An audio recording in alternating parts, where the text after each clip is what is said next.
folks. Thank you for your patience. Which of the many sheets in front of me do I need to be reading from? Okay, good afternoon. The board meeting will be called to order in a moment, and SPS TV will begin broadcasting. For those joining by phone, please remain muted until we reach the testimony period and your name is called.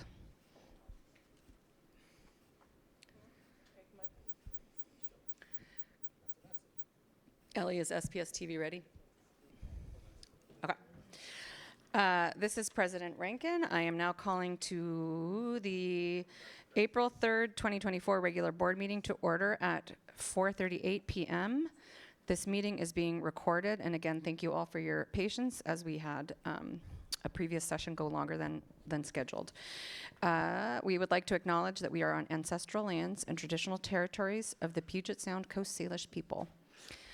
Ms. Wilson-Jones, the roll call, please. Director Briggs.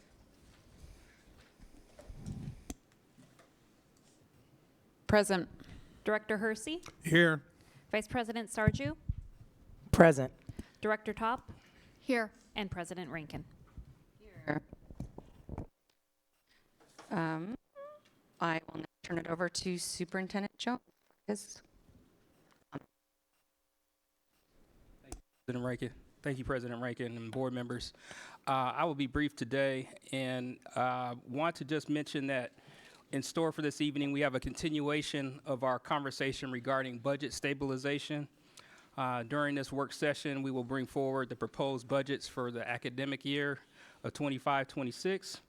And what I hope tonight demonstrates is that we're taking a future-oriented approach, thinking beyond short-term fixes in favor of long-term solutions. Also, I'd like to acknowledge that the board will be welcoming new members this evening.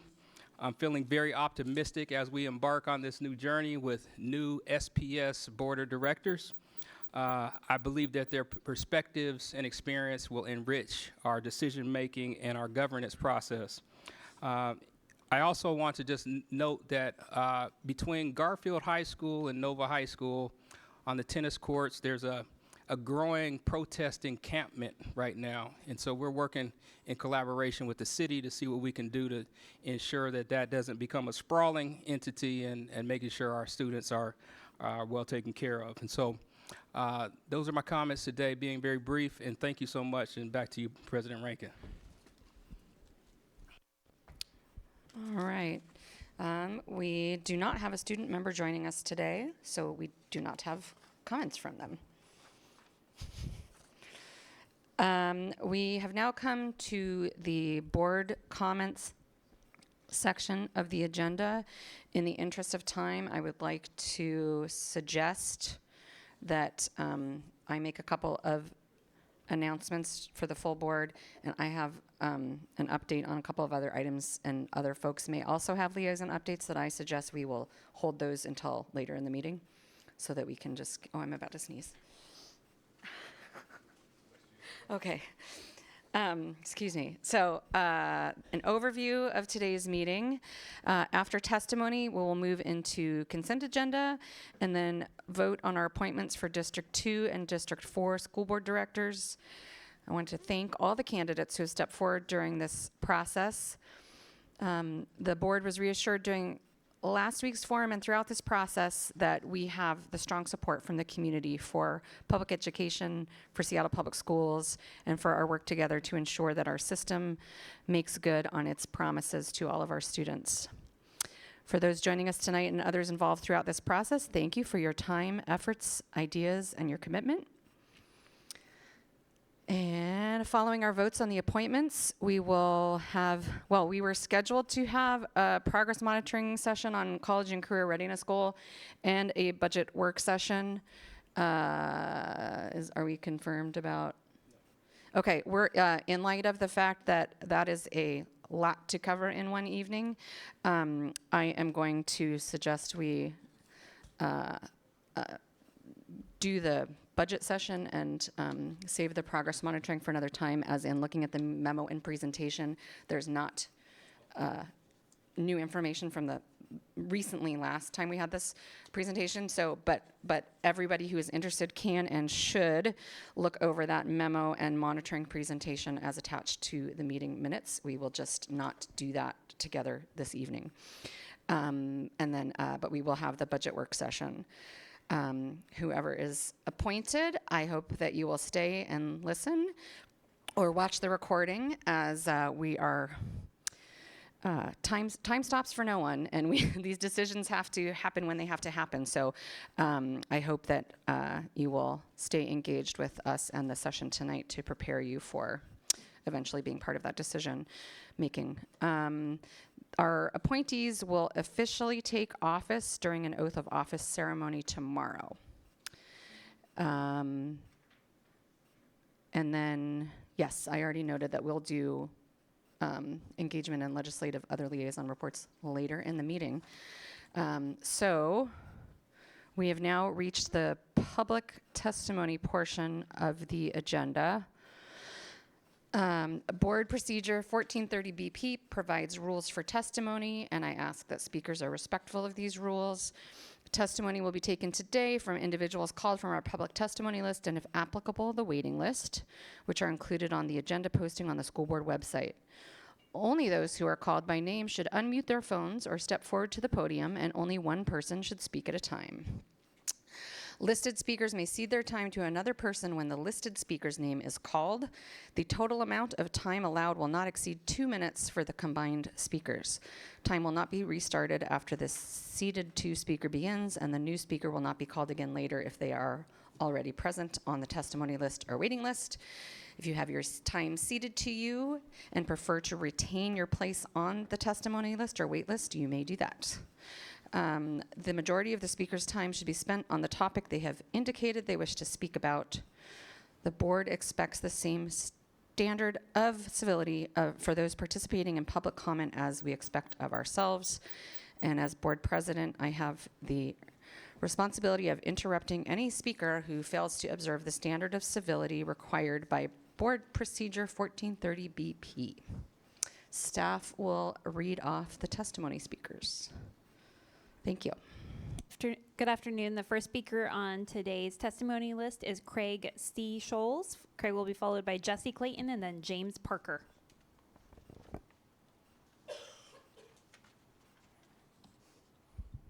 Hit the green. Hi, I'm Craig Seasholes. I'm retired from Seattle Public Schools. I spent 35 years teaching, 10 of which were as a librarian in Title I schools in Seattle. I want to thank you, Superintendent Joes and President and the rest of the board members for your service to 50,000 students. I also want to thank the 84 librarians in the district, serving 98 schools that have school libraries. This is School Library Month, and I ask you and all district administrative staff to pledge to visit one school library this month. It's a small ask, and a sweetener over there is a stack of books. You are to deliver one book to one library in your zone, and this is an invitation. The stack is larger than the dais for staff and administrative personnel here in the district. They're well chosen. When you visit, not if, but when you visit a school library this month, look for the good news. Because the fact is, over the past 2 years, $9 per student have gone to library materials and significantly improved the collections. Also consider the opportunity. Librarians are trained specialists in every school that support individualized learning, research, and digital literacy. And be sure to ask the principals how they're leveraging that. This is in relation to the Seattle Times article of this weekend. How will schools address individualized learning? You've got librarians in place. Let's make them full-time. I want to thank you. I have sent an email of full remarks with links so that that's covered. Mostly, I want to thank the district for the progress they've made and encourage you that there's more to be done. So thank you very much and enjoy the books.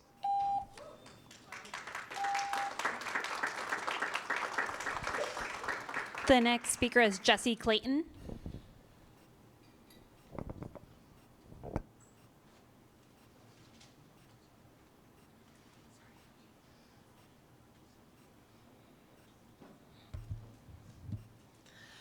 Good afternoon. My name is Jessie Clayton, and I'm the French teacher and World Language Department Chair at Garfield High School. And this is Ms. Perez, one of our Spanish teachers.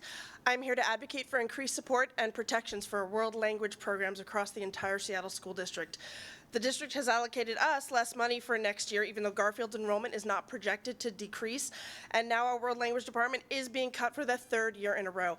Last year, we lost our entire Japanese program, and if not for recent family advocacy, French was about to be entirely cut. Suddenly, some carry-forward funding has been found to keep French, but reduce it to 0.6. I sadly have to leave because of that, because I need to be working full-time. Unless some more funding can be found. Garfield will likely be down to just one language because it's very hard to find part-time French teachers who are willing to take a 0.6. This is happening across the district in world language departments, and it is counter to what the State Board of Education and OSPI claim to value, which is equitable college and career readiness for all students. Since most colleges require at least 2 years of a world language as a prerequisite, our schools can't claim we're preparing all students for college if we continue to cut one of the requirements for admission. So why is this happening? One of the reasons is the way that counselors and administrators are interpreting and communicating about state graduation requirements. According to OSPI, 2 years of world language are required to graduate high school unless a student chooses a personal pathway. And counselors and administrators are saying over and over again that world language is not required. We're just worried about getting all students to graduate, and all that matters is the personal pathway. This is an imbalanced focus. They're giving lip service to college readiness, and it changes the way we are treated. It's supposed to be an exception and not the rule that the personal pathway is pursued. And merci, unless you don't speak French. Thank you.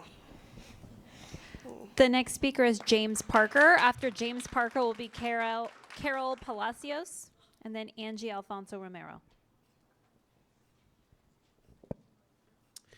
Hi, my name is James Parker. Everyone calls me Whitney. It's my middle name. I'm a paraeducator at Franklin High School. I came before you two weeks ago to talk about how the bathrooms, the boys' bathroom on the first and second floor, were broken. They are still broken. Can you imagine the chaos that's been? The boys' bathrooms on 2 floors do not exist. They are 3 trash cans outside of it. It's horrendous. It's causing huge amounts of problems in the school. Please get that fixed. And I definitely want to echo coworkers at Garfield. We just had to cut Japanese at Franklin, which is abhorrent. It's tragic. And all the funding possible needs to be directed towards school programs to stop the cuts. But I'm here today with some colleagues to talk about some of our most vulnerable students. At Franklin High School, we have the most Spanish-speaking students, and we have hundreds of multilingual students. And we do not have enough multilingual paraeducators to serve our students. We've been told that there are no staffing adjustments for multilingual paraeducators throughout the year. That needs to change. We've gotten over 46 newcomers, new immigrants into this country. These are students facing so many hardships, supporting families, needing to get work, shelter, food, all this other stuff, put on our multilingual paraeducators.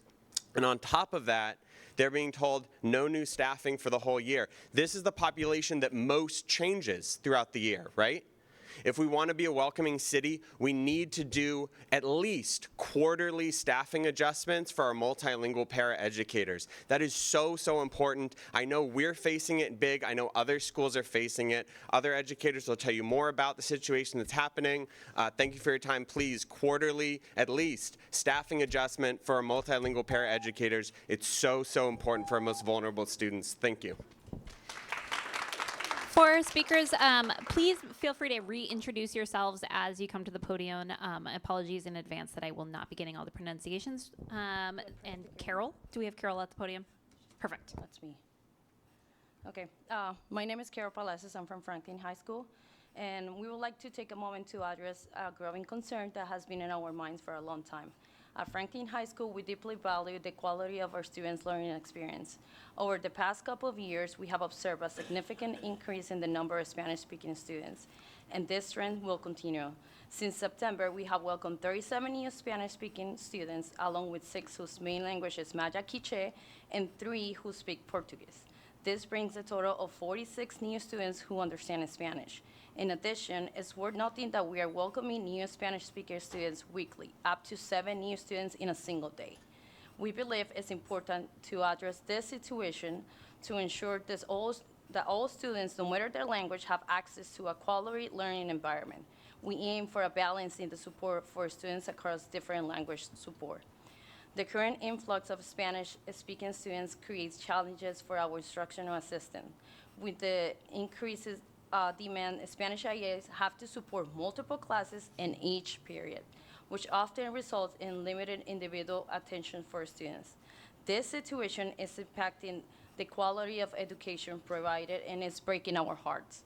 While we work really hard to support students whose main language is not covered by our current staff, such as those who speak Portuguese, Russian, Fula, Tagalog, Vietnamese, this support has been limited.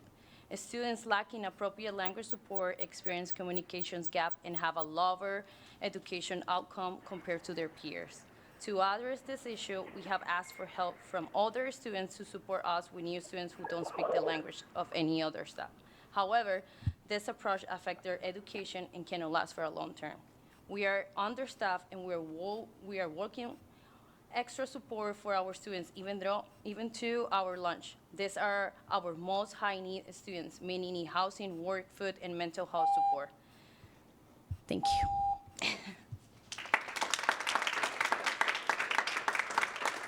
The next speaker is Angie L. Afonso Romero. Angie will be followed by Lexi Odzizik and then Bailey Craig. Is Angie here? Yes, but she's already.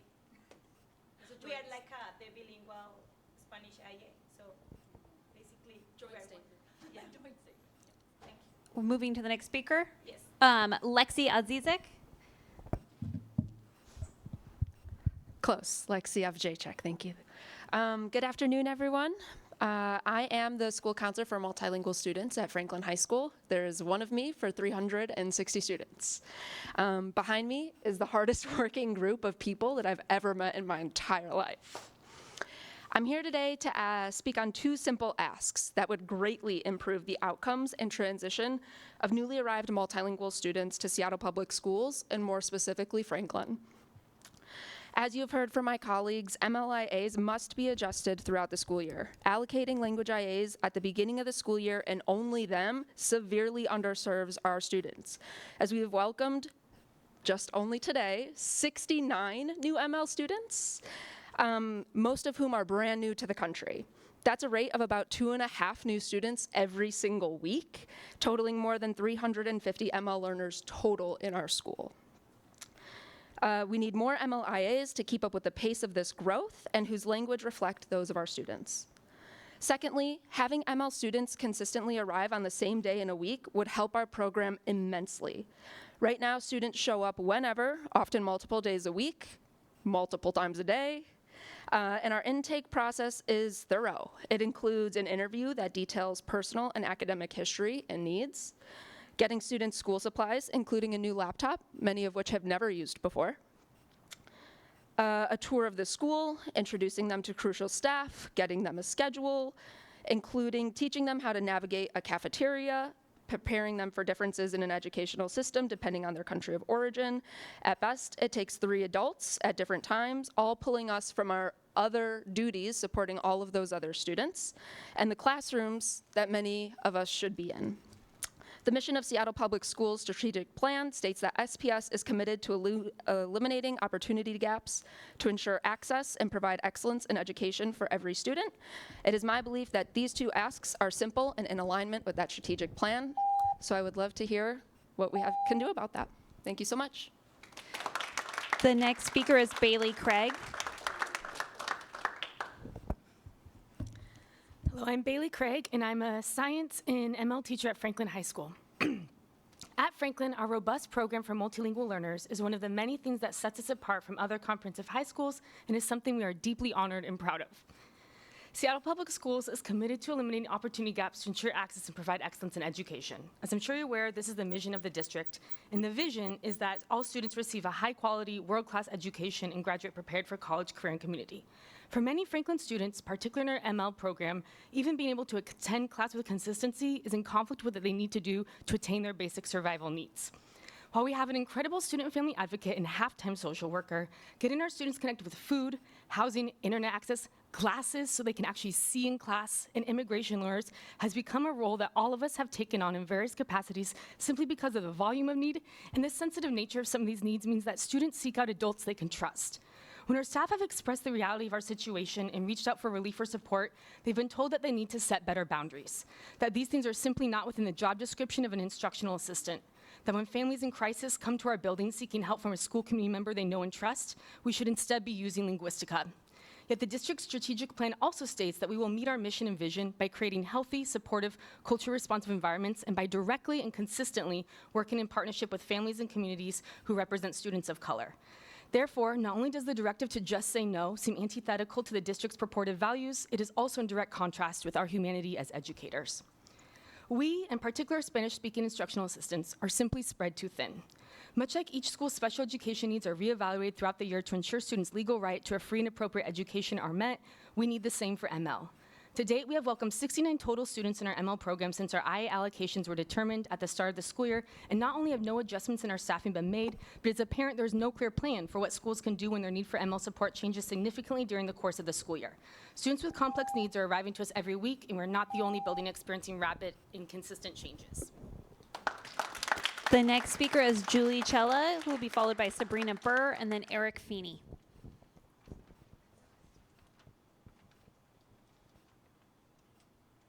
Hello. Go ahead, Julie, we can hear you. Okay. Hi, my name is Julie Chella. I'm a parent at John Muir Elementary School, and I wanted to speak about some concerns that I think were brought up by some of the other speakers, as well as in reading about the circumstances at Rainier View Elementary School. I feel blessed that we have a principal at our school who has done a lot of work to be engaging with family members and students and working really hard to ensure that everyone's needs are being met. But my concern is that when there are glaring problems in the way that staff, children, and families are experiencing the school district, there appears to be no clear pathway to obtain remediation for those concerns. So when I read in the Seattle Times that the plan for Rainier View was to do a review, and what the elements of the review that were described sound a lot like basic supervision of a school, and it became clear that there wasn't a very robust system in place to evaluate what's going well, what's not going well on the ground for students. And I would love for a more comprehensive review to be completed of all schools so that we know that the policies and practices that are actually happening in the schools are in alignment with the goals espoused at these meetings and in the strategic plan. I think throughout the testimony, you've heard multiple discrepancies in how aspirational goals are operationalized at schools, and that we need better communication around how that difference is going to be met. Thank you. The next speaker is Sabrina Burr.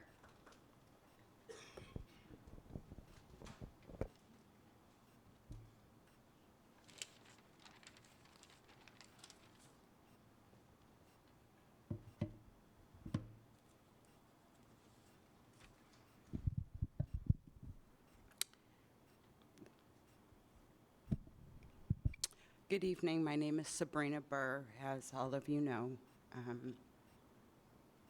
Done a lot of work in this district over 15 years.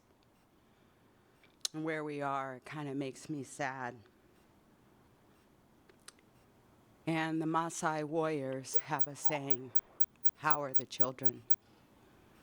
Even the Maasai who have no children, they asked, how are the children? Because they know that their health has to do with the children. We're focused on student outcomes focused governance.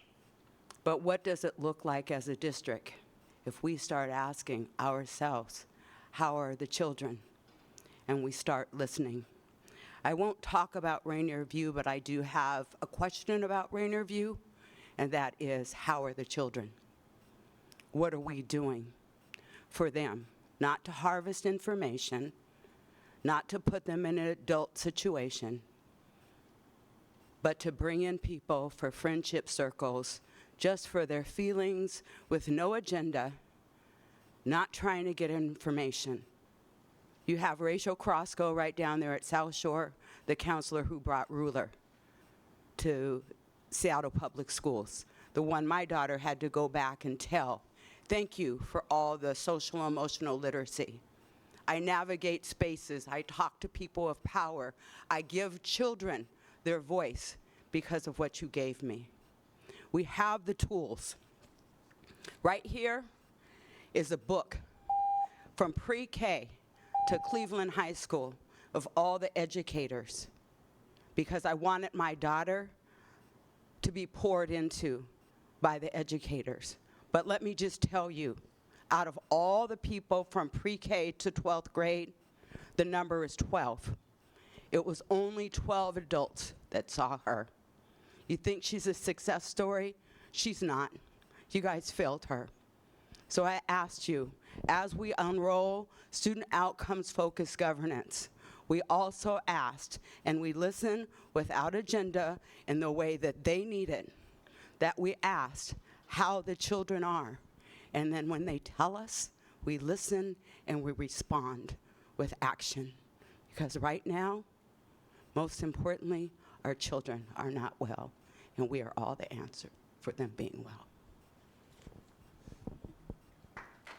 The next speaker is Eric Feeney. Eric will be followed by Chris Jackins, and then Carol, Carol's going to have to help me with her last name.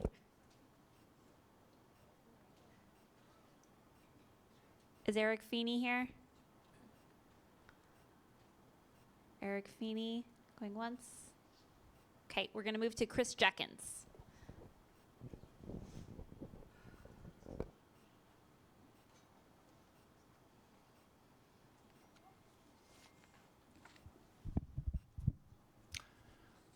My name is Chris Jackins, Box 84063, Seattle 98124. On the personnel report, 10 points. Number 1, the board recently received public testimony on staff turnover at Rainier View Elementary. Do school board members ever examine the personnel report for hints of possible problems? Number 2, the current personnel report lists several recent separations at Kimball Elementary, the principal, a teacher, and a special education assistant. Number 3, Kimball recently got a new building which took away a wondrous setting among many trees. The district often claims that a new building will help solve education problems. Then why don't principals stick around? Number 4, at James Baldwin, formerly Northgate Elementary, the new building took away its wonderful playfield, and the principal left. Number 5, at Alki Elementary, the district is trying to jam in a too large size building. The principal has hinted that he might not be around for the new school. Number 6, when the district closed Rainier View Elementary some years ago, I helped line up attorneys to fight the closure. The attorneys represented Rose Sanders, an African-American great-grandmother. Number 7, but the district closed the school. A district report concluded that students at closed schools were harmed. Number 8, Rose Sanders has passed away, but she felt that fighting the closure also helped get the school reopened. Number 9, I have helped other people successfully get a judge to overturn school board actions. It happens. Number 10, please do not close schools. Thank you very much.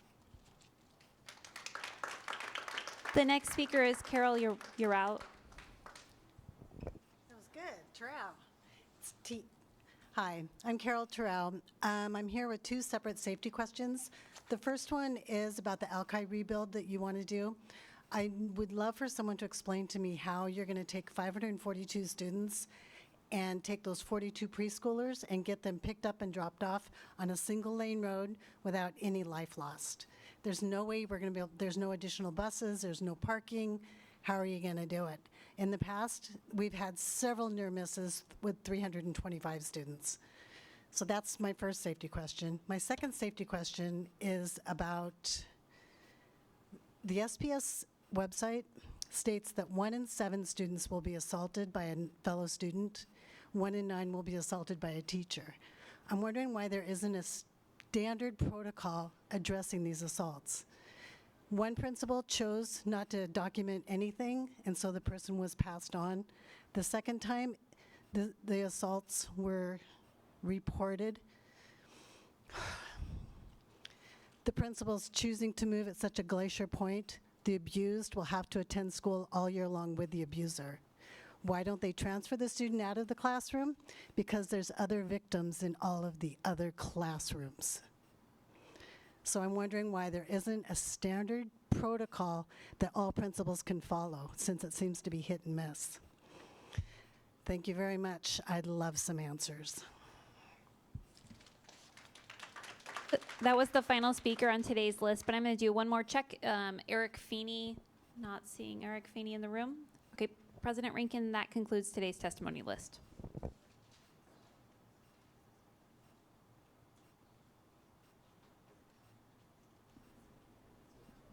Okay. Sorry, it's too many pieces of paper.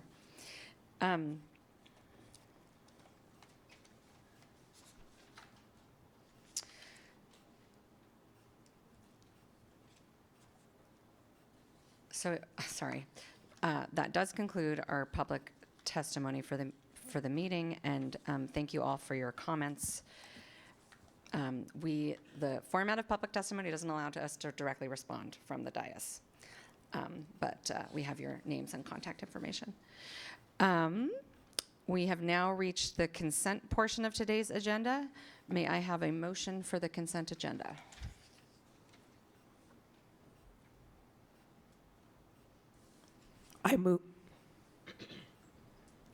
I move for approval of the consent agenda. I second. The approval of the consent agenda has been moved by Vice President Sarju and seconded by Director Briggs. Are there any items to be removed from the consent agenda? Seeing none, all those in favor of approval of the consent agenda, please signify by saying aye. Aye. Aye. Aye. Aye. This motion has passed unanimously.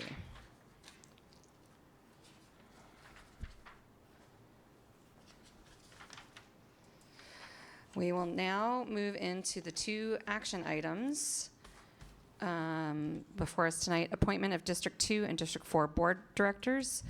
We will begin with the District 2 appointment and then go to the District 4 appointment. Thank you again to the candidates for your participation in this process and your interest in serving on the board. We discussed the voting process briefly during our March 6th work session.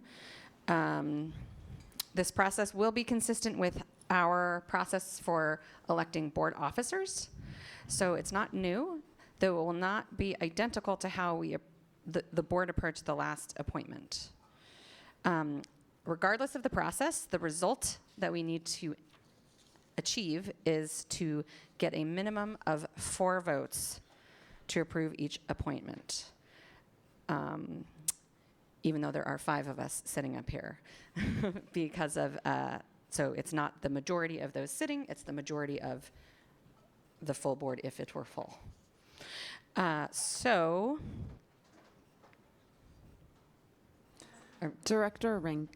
President Rankin, Yes. is it permissible for me to request that we recess into executive session one more time? It is. Okay, I would like to request that, please. All right. Does there need to be a motion made? Okay. Like 15 minutes? Yeah. Sorry. All right. The board is now immediately recessing into executive session to evaluate the I'm assuming it's not about something else. To evaluate the qualifications of candidates for appointment to elective office per RCW 42.30.1101H. The request has been for 15 minutes. It is 5:13 now, so I will put us at an anticipated end time of 5:30.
Okay.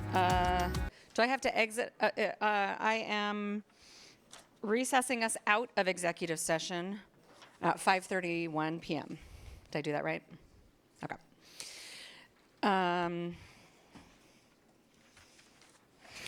And you're reconvening the regular board meeting. Oh, yes, the also regular at board. 5:31. Not only am I recessing us out of executive session, I am reconvening us into the regular board meeting. Okay.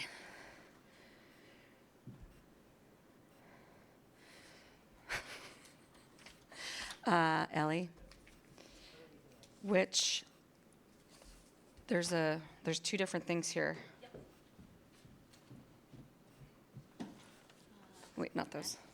There's this. This is what and your colleagues have.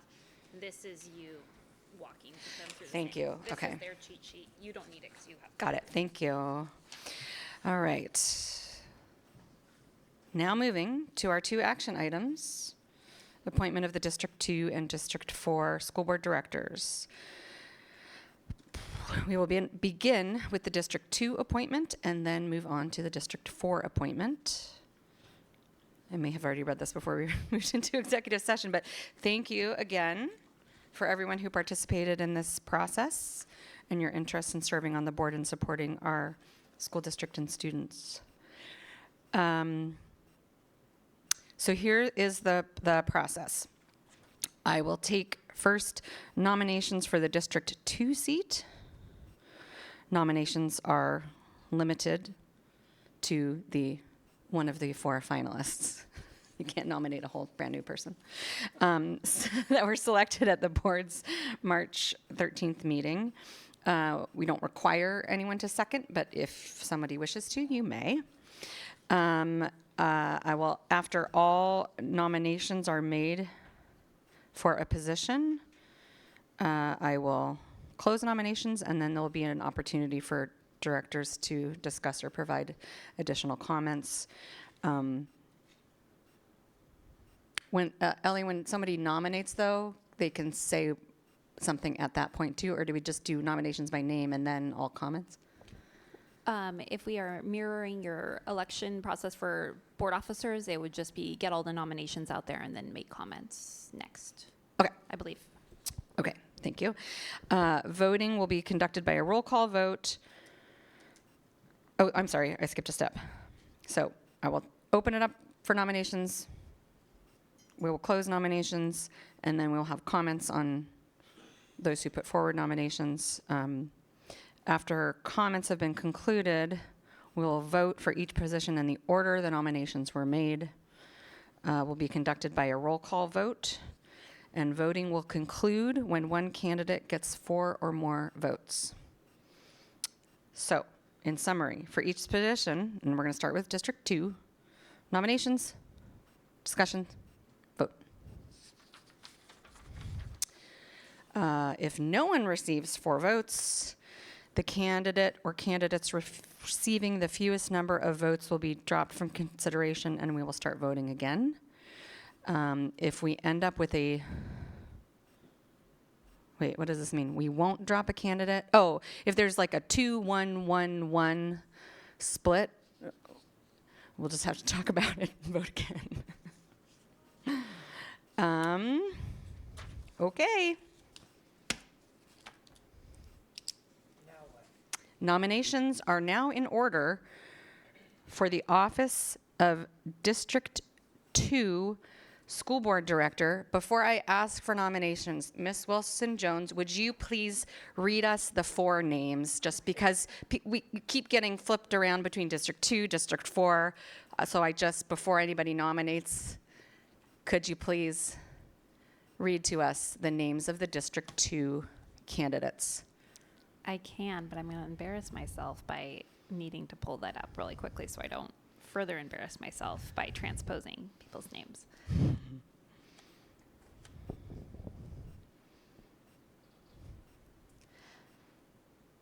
Sorry, I pulled that on you last minute, but I was also surprised that they're not on here. Directors, your candidates for District 2 are Sarah Clark, Danielle Gall, Sean Sullivan, and Carol Thompson. And these are the 4 finalists that you selected on March 13th. Thank you. I will now accept nominations. Can I go? Okay. Please. So for the public, I haven't done this before, so if we look confused, yes, I think we're a little confused. It's kind of a dizzying array of things to remember. But I would like to nominate Sarah Clark for District 2. Okay, candidate Sarah Clark has been nominated by Vice President Sarju. Do we have other nominations for the office of District 2 School Board Director? Director Hersey. I just want to make it like super clear as we're going through these things. There is a wealth of knowledge and aptitude in these two districts, and I only got more excited about people as we went through the forum. There was a lot of folks that showed up and really showed out in many ways. So I want to be very clear. I'm super excited about two people in each of these races, and I want to give the board an opportunity to have those choices, right? And so while I too am excited about Sarah Clark, I am also really excited about Sean Sullivan. So I would like to nominate Sean. Got it.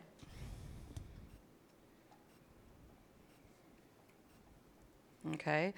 Candidate Sean Sullivan has been nominated by Director Hersey. Do we have other nominations?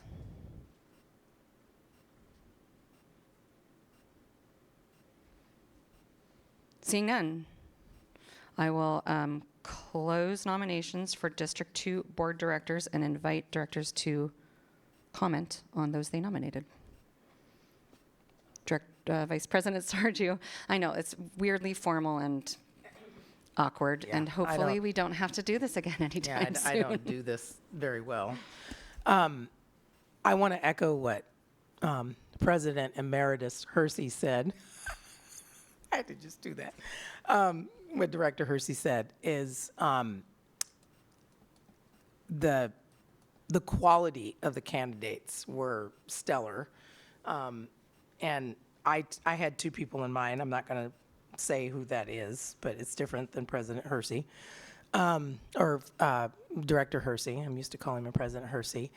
And my nomination for Sarah Clark stems from some things she said in her application, but also her articulation of being a student in this district and being a student of color. And while she did not dwell on how difficult that is to be a student of color in Seattle Public Schools, I know well how difficult it is because I had 3 kids in it, and it was a daily battle for them. And so to hear, I think what she brings is a deep understanding, in addition to her education experience, her policy experience, and her other professional experience. She understands deeply what it means to be, to try to be seen for the bright, intelligent student that she was, regardless of the color of her skin. And yet she still persisted. And she still went on to do great things. And that's important to me personally.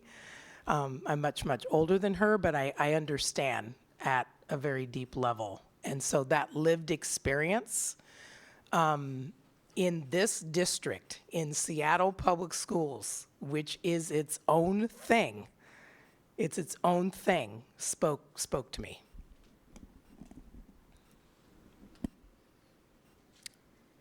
Director Hersey. Absolutely. So I'm going to talk about both because both are nominated. And I'll start with candidate Clark. I think as I think through what experiences are, or rather what opportunities these individual candidates bring to the board, it's no surprise that the folks who are sitting here, aside from our superintendent, none of us went through Seattle Public Schools. right? Well, for the whole thing, right? For the whole thing, yes, And neither elementary. did, candidate Clark. But, like, the point that I'm trying to make here is that having the experience of seeing firsthand what it's like in our buildings, even as they've grown and developed over, a number of years, I think is a really interesting opportunity for context that the board could benefit from.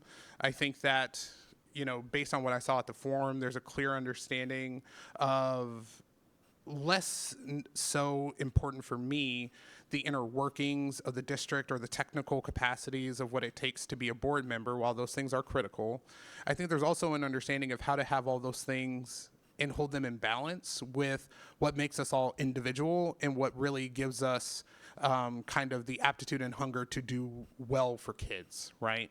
So that's why I'm interested in candidate Clark. I'm also interested in candidate Sullivan for very different reasons, right?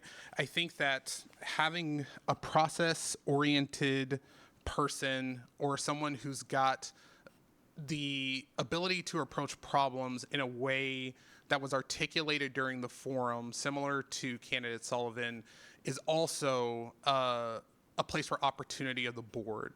The simplicity of his ability, particularly to articulate some of the problems that we are experiencing. I think a lot of us from time to time, and I know that I am the world's worst about this, pontificate, go on and on about some of these things, and it's because we're deep in it, right? But also being able to communicate with a very resolute sense of the issue.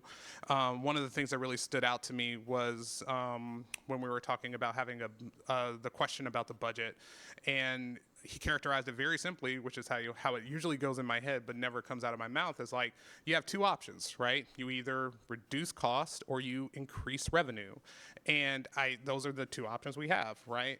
And I think that when you juxtapose that with the idea that the school systems don't have an opportunity or the ability to generate revenue, that clearly gives a picture, or at least I think, to a constituency that wants to have access, but because there's so much jargon and because our budget book is longer than,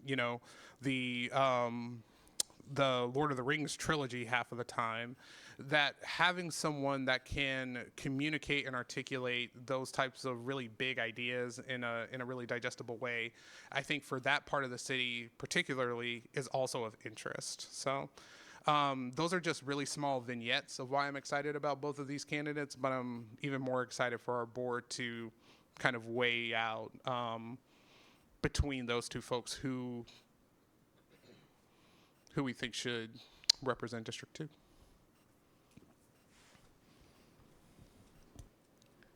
Any other comments for District 2?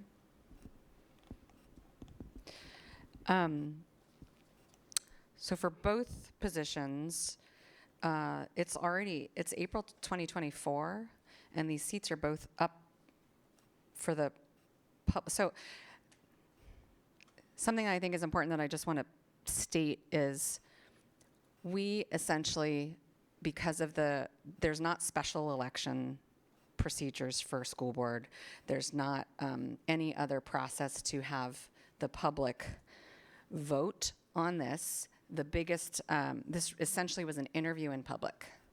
It's our process as elected board members to appoint, and that's important because we did get feedback and listened to it, and people, made their wishes known. So I just kind of wanted to acknowledge that we heard and appreciated feedback that people gave, and that this is the biggest voice that the public has in this is that we were elected by all of you. And so as representatives of the general public, this is how we make this decision. And I say that partly just for clarification, but also because it's April 2024 right now, and these seats will both be on the ballot in the fall of 2025. One will be for, one will be for a full 4-year term, and one will be for, that's District 4, and District 2 will be for the remainder of the unexpired term, because the requirements of appointments for school board are that at the next possible opportunity, the public has the chance to vote. So my thought process was less, I really, that kind of messed with me. Like, I'm used to engaging in this process as a voter and as a community member and not as a appointer. But that, I guess, helped me personally, that our decisions that we make are what we need as a board and a district right now in this moment, and that the opportunity to choose goes back to the full public in actually a very short time. So, which, depending on how things play out in people's lives and whatnot, they may have the opportunity to vote for somebody who we appoint or somebody who we didn't appoint, or totally new people who have yet to appear. My strategies around this are about not who's the person who's going to be in the seat for six years potentially, or more than that. More than that or less than that, because that's actually not up to us. That will go back to the public in 2025. Basically a year from now is when you have to start thinking about, or past time to start thinking about filing. So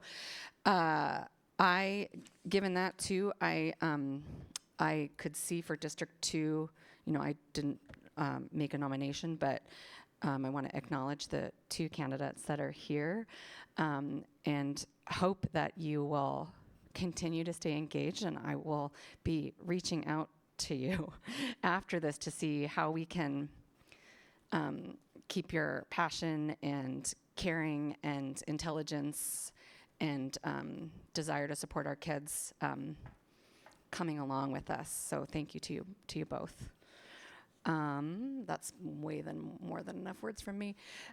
So if there are no other comments, I will, we go in order, right? So we need Ms. Wilson-Jones, please call the roll for the vote for candidate Sarah Clark. Yeah. Director Briggs?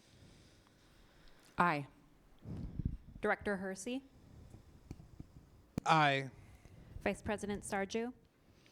Aye. Sorry. Aye. Director Top?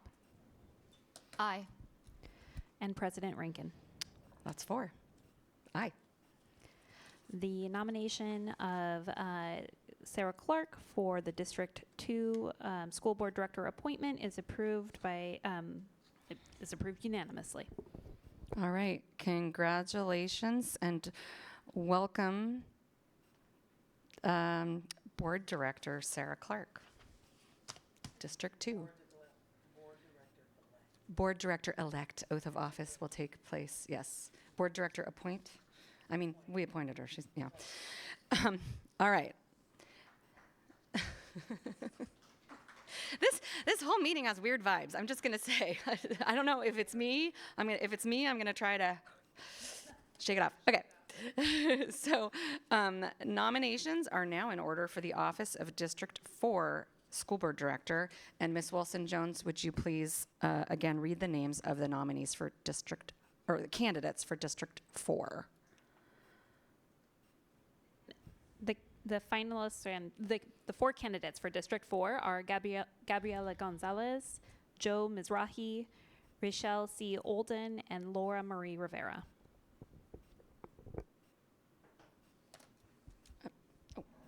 I will open for nominations, and I see movement towards the microphone. Director Top.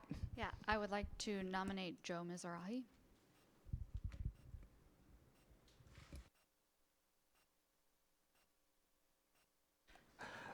Director Hersey. Again, incredibly excited about both candidates, but I think contested elections are healthy elections. So in addition to Ms. Rahi, I would like to nominate Laura Marie Rivera.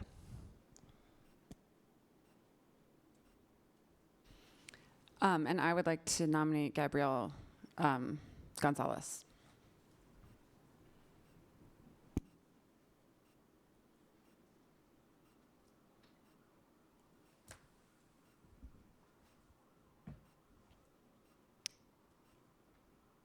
Okay. I'm assuming silence means we have no more nominations. Okay. just making sure. Well, just making sure. So the nominations for District 4 are closed, and I invite directors to make comments at this time. Director Top. Thank you, President Rankin. So I go back to sort of the criteria that we set out. And looking at the criteria, I think that Joe exemplifies some of the things that we are looking for and is able to sort of hit the ground running. You know, the criteria we set was lived and professional experience. He brings board experience with him, and budget experience, which I think is going to be critical in this moment. He also has a strong connection to District 4 and is out talking with families every single day who utilize the Seattle Public Schools. I think he demonstrated both in the forum and in his answers an understanding of the role of the board and the function of the board, and I think that gives him an edge up here.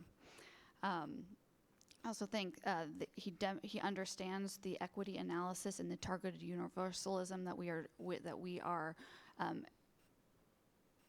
are trying to achieve as a board, and I think that he is ready to help collaborate with us to help achieve our goals.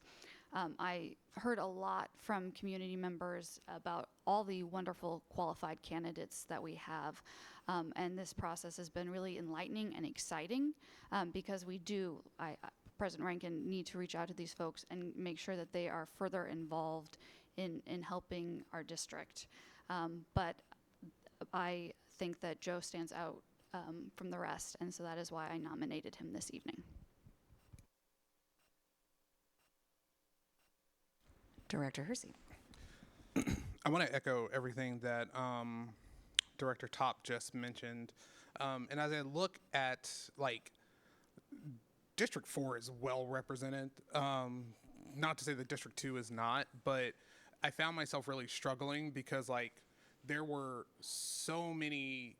I think the forum really gave me an opportunity to get out of my own head of reading a lot of the application points and actually seeing them being articulated in person, to where it really did kind of really push me around. I was really going back and forth around, you know, who has the skill set that we need in this particular moment. And what I found myself coming back to was really trying to focus in on folks who would be able to hit the ground running, who already had a large amount of capacity, and who already brought, in their own ways, very unique community support from wide swaths of folks in various sectors, right? And while I'm so excited that you nominated the candidate that you did, for me, the two people that really that I arrived at was candidate Mizrahi and candidate Laura Marie Rivera. And the reason that I wanted to make sure that we had conversations about both of those folks is because when we're thinking about who we're identifying in our strategic plan and the experiences that need additional representation, right?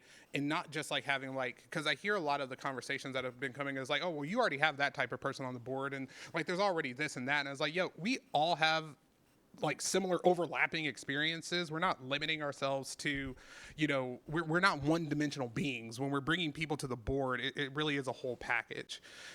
But what comes to mind for me are folks that have experience in what it's like to be an immigrant to this country, people who are coming in with really important lived experiences in being parents to students who are receiving special education services and folks who are known quantity in the places where they live, right?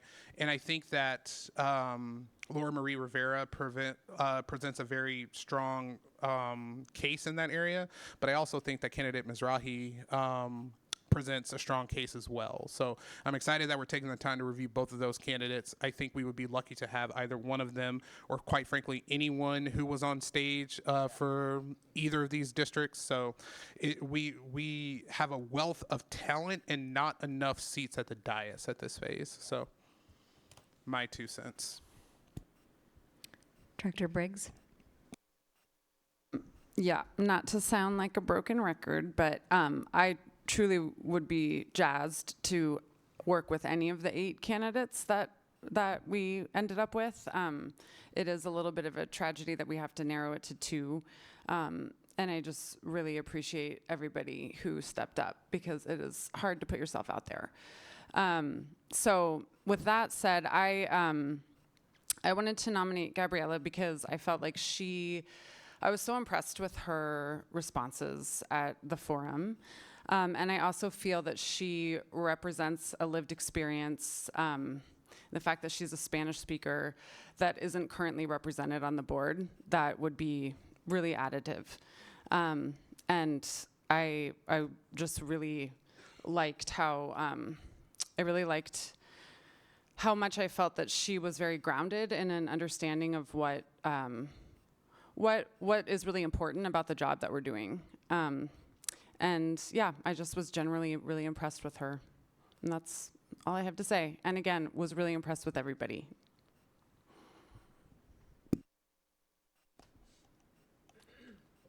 Any other comments or? Oh, okay. I'm gonna just repeat my comments from last time for this time, that there were pluses to everybody who put their name in, and I hope that this is not the last that we see of those of you who are not appointed. So if we are ready, I will ask, let's see, in order of, okay.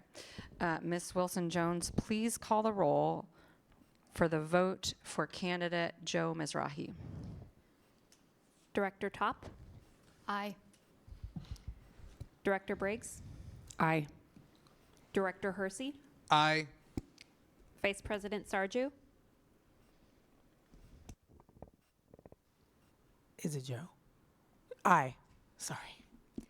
And President Rankin? That makes 4. I will make it 5. Aye. The nomination of Joe Mizrahi for District 4 School Board Director is approved unanimously.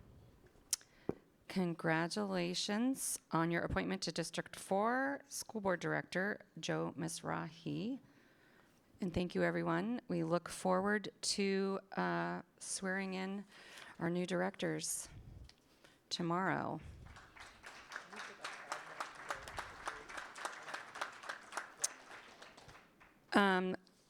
We have decided to forego the progress monitoring session for now.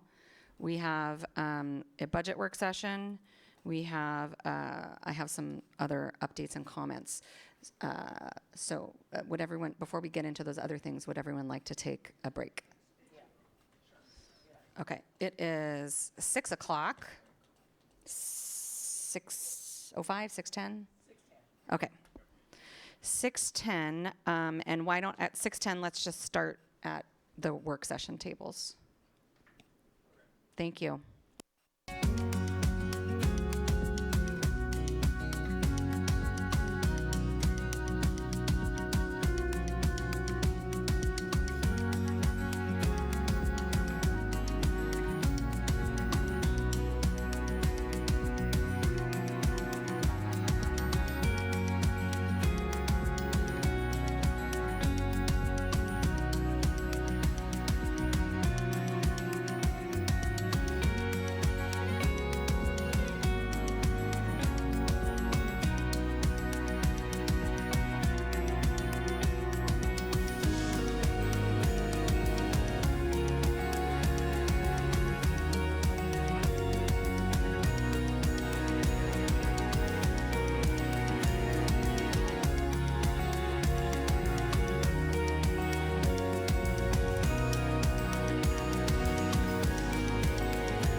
I just chose my books from the books that Craig Seychelles left us, and I am very excited to take a look at that bird, A Young Naturalist's Guide to Pacific Northwest Birding, and a moose bouche. Choice. I'm expecting it to be full of puns. Anyway, thank you to Mr. Seychelles. Okay.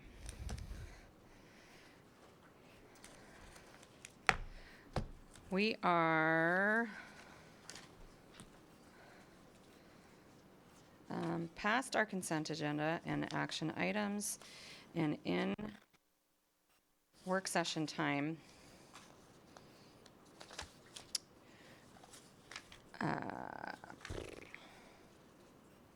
All right. For anyone who may be just joining us, we did have a progress monitoring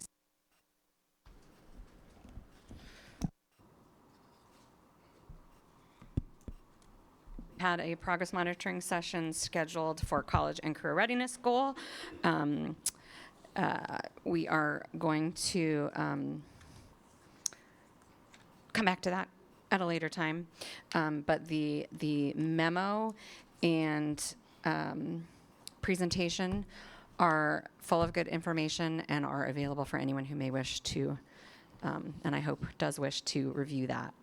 And thank you to staff for preparing that for us. We will move into the budget work session, and I will now pass it to Superintendent Jones to get that going. Thank you, President Rankin, and I'm joined with me today as Assistant Superintendent Dr. Buttleman. We're going to really kind of close out the 24-25 budget planning session. Budget planning, and then I'll conclude with a fiscal stabilization update on the plan. If we go on to the agenda, the next slide, please. Goals and principal timelines. Like I said, update to the 24-25 budget, and talk about the planning. Next slide, please. You all have seen this slide before. We've talked about the board development goals and principles. Again, we keep bringing this up over and over. We want to make sure that we track with this. This is keeping us keeping us accountable to prioritizing quality instruction and learning, making good faith efforts that we share each other's values. We know we need to do this with teamwork, and we want to be clear on the challenges and opportunities. And I want to give ourselves credit for being very transparent about the work that we're doing. This is session number 7 of 11, and we are. My hope is that this board is educated and up to speed and has full understanding as we go on these next steps, that there's no reservations about not being informed. And so without further ado, I'm going to turn it over to the bulk of this presentation to Dr. Buttleman. We can go to the next slide, please. You've all seen this before. This is our budget development timeline. As you can see, we're starting to round the corner there, sort of in the bottom left. And just a rough estimate, we've spent somewhere between 8 and 10 hours at this table on the last 6 sessions, discussing the budget and answering questions. And so today, as Superintendent Jones indicated, is the time where we're going to try and resolve some of the remaining questions for the 24-5 budget process. Staff now are taking the information that's been developed throughout this process and through the school budgeting processes, and reconciling all that information, which will bring the full budget package to you in June for formal consideration and hopefully adoption shortly thereafter. So we're rounding the corner here, and again, thank you all for your engagement and the time we've been spending on this. We can go to the next slide. Just a reminder that the deficit that we're working to resolve for the next year is in the range of $104 to $111 million. We're trying to adhere to the fiscal stabilization plan and the priorities in the board resolutions. And the budget that was previewed and proposed last time and previous times and will be formally adopted, hopefully in June, will include a combination of some one-time or short-term solutions, some long-term and ongoing solutions, and then the utilization of an interfund loan from Seattle Public Schools Capital Fund, which will need to be repaid in June of 2026. Superintendent, did you want to add anything here? We can go to the next slide. To orient you to this slide, the items in black or in bold or in italics are the items that we're going to discuss today. These were the things that may have changed or required some clarification since our last time 2 weeks ago talking about the budget. So the first of those is the loan as one of the one-time or part-time solutions. And just a reminder, this is loaning money to ourselves from our capital fund. Probably the BTA 5 and BEX 5 levies is where the funding balances would come from specifically. And then we'll repay that with the interest they would have earned in the capital fund to ourselves by June of 2026.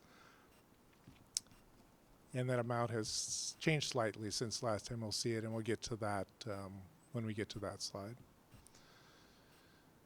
The next slide. The other three changes that will be discussed today or information will be shared were related to questions that came up at this table or clarifications that were required. And those are around transportation changes and the timing of those that was being proposed by the superintendent, school staffing allocations, and the voluntary athletic fees, and some administrative questions around that. Next slide. The first in order of magnitude that we'll talk about tonight is the school funding allocations. So based on the feedback from the board and from the school leaders and the participants in the budget arena process that just concluded last week, which I'm happy to report that all but 2 schools have completed their budget process and input the approval into the system. I'm told that's more than typical at this time of the process. And so kudos to all the school leaders and the staff who supported them. Superintendent and I and some others will get a chance to meet with the school leaders tomorrow, but this was a difficult task they were undertaking this year, and they all were up for the challenge and really approached it with the kids at the forefront of their decision-making process. So one change that will be proposed in the final budget is to restore the discretionary equity funding to the school allocation budgets. There's a process just prior to the start of the school year, some other funding is dispersed to the schools, and this funding would be dispersed at that time back to the schools. And just as a reminder, this is the funding that was sort of a lump sum for each level of school. So $5,000 at elementary schools, $10,000 at K-8, $25,000 at middle schools, $45,000 at the comprehensive high schools, and $8,000 at the non-traditional schools. And so those funds will be restored for non-staff utilization prior to the start of the 24-25 school year. And we can go to the next slide. This is a good prompt for answering a question that came up from the board members around overage pay and how that was factored into this school funding allocations modeling. And so information, more detailed information than I was able to provide last time is we've set aside about $1 million projecting the impact of overage pay in secondary schools related to the class size change that's being proposed here from 30 to 31. Staff and I think that's a very conservative estimate, that it will probably come in less than $1 million, but we've made provisions that for that overage pay, and that's factored into this net savings after the reinstitute of the equity funding savings of $5.7 million. I know there were questions about this. Does that answer those questions? Kind of. I'm wondering how much $1 million, like, because overage is, the amount of overage is overage per It's- educator is, there's a range, right? For secondaries, it's $3.36 per kid over 150 per day. So does that make sense what I just said, though? I mean, I understand what you Yeah. just said. Okay, that was my question. It makes very little sense. Yes. And so if you estimate that amount for all of the teachers in secondary, you get a number in the range of 1.5 to 2 million, which isn't realistic that all teachers would suddenly go from 30 to 31 in every classroom. And so conservatively estimating about $1 million in impact is what the budget proposal contains in terms of an estimate for that. So additional analysis that I am really interested in so that I can fully understand and feel comfortable about accepting this is, and I don't, okay, so the intersection of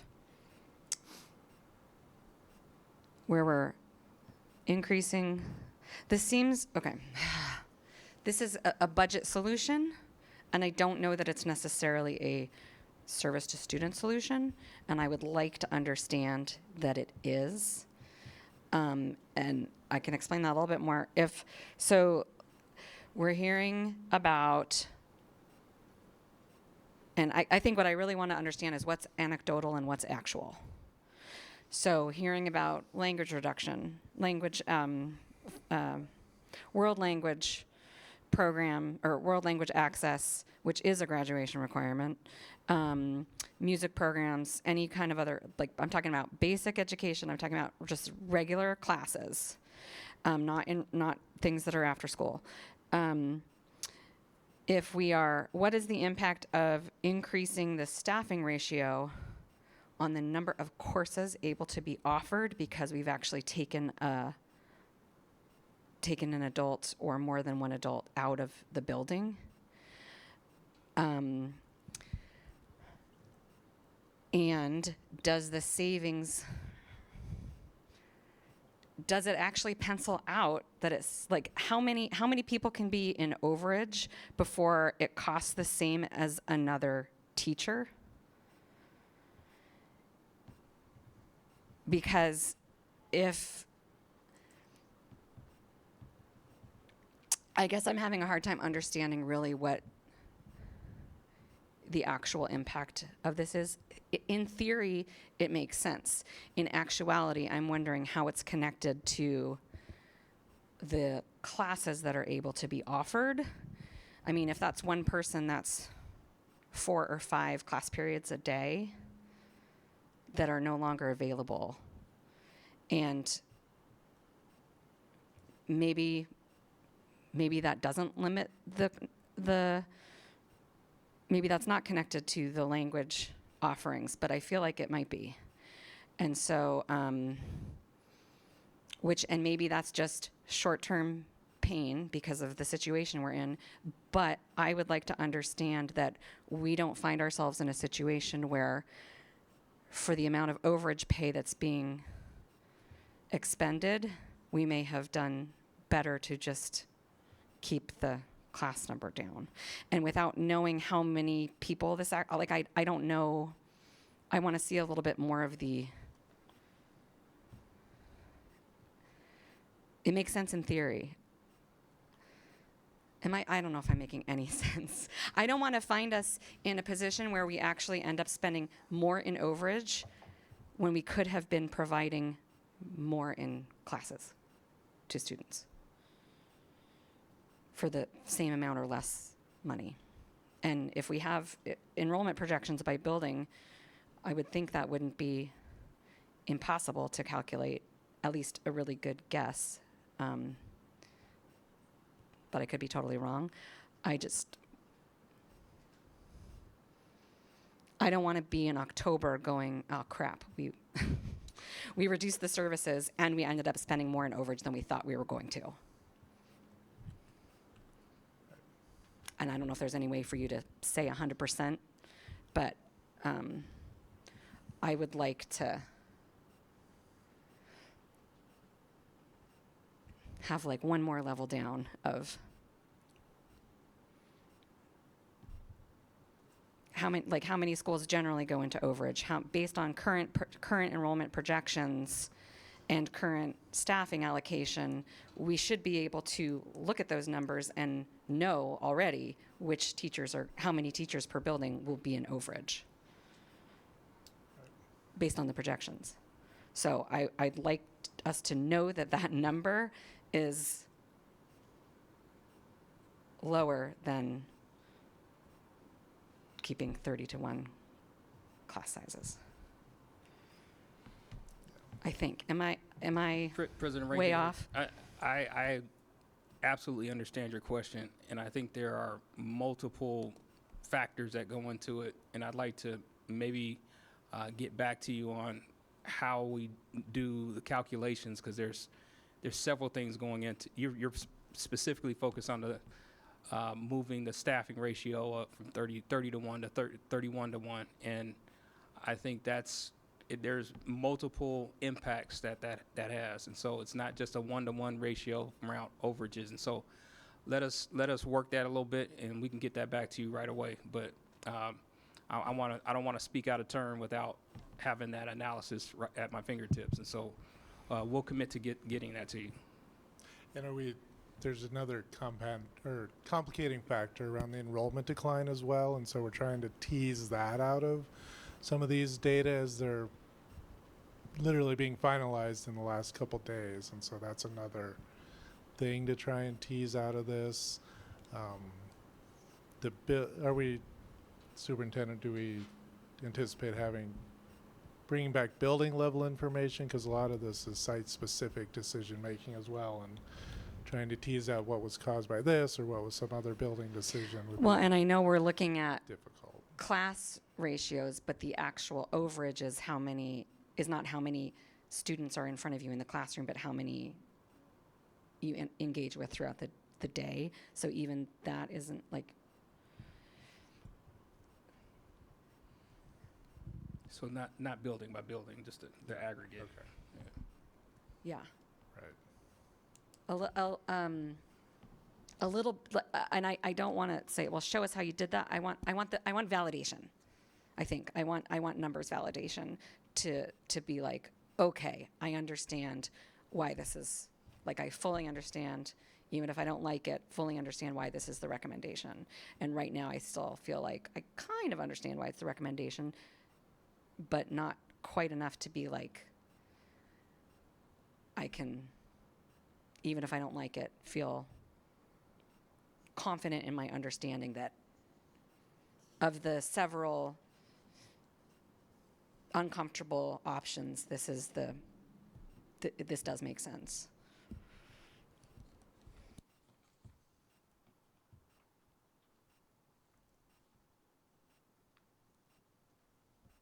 We can do that. Thank you. If I know you use the phrase "show your work," and I think part of the question that you may be pushing into is, what have been the trade-offs for, what else could we have done? And I do think we have some information around that. What choices did we make? For example, we talked about discretionary funds instead of reducing the number of librarians. Those are some of the trade-offs, for example. And so, and I think I don't know, you probably have to do a multiple regression analysis to see how these impacts ripple through our entire system. But we can show, I think, the aggregate in terms of here's what we considered and here's what we didn't. And I think we showed that before, but I want to take a deeper look at it so we can bring back information. And if post this meeting, you could express a little more around kind of what you want to see, I think we'll ask our folks to kind of pull that together. Thank you. Yeah, and I think it's less, well, what other choices could you have made, and more, what supports your decision to make this choice? like, how did you arrive at this being the best option? And for that, I want to see that, like, what is the relationship between a school that's not projected to lose enrollment still losing course offerings, and maybe that's just right now in this moment of time. Yes, they are losing course offerings because we have to do this because of reductions. Yeah, anyway, I'm not going to perseverate on that because I think we're, yeah. Okay. We can go to the next slide. There were questions around making sure kids were not impacted who could not pay or chose not to pay the voluntary athletic fee that was being proposed.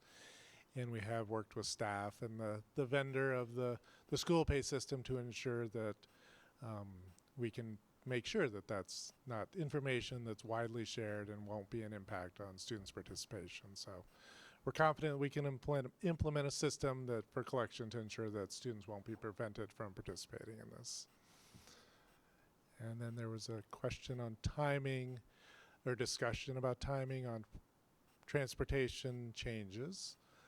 So just that conversation, I think, was mostly resolved at the table in March, on March 20th, but wanted to just reinforce for folks that the recommendation still is to return to 3 bell times, not for the 24-5 school year, but for the 25-6 school year, for many of the reasons that were discussed last time, but to do some focused reductions for skill center transportation for the 24-5 school year.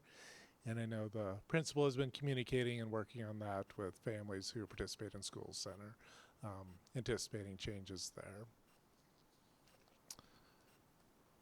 And those were the main questions that had come forward, so I wanted to make sure we addressed those specifically.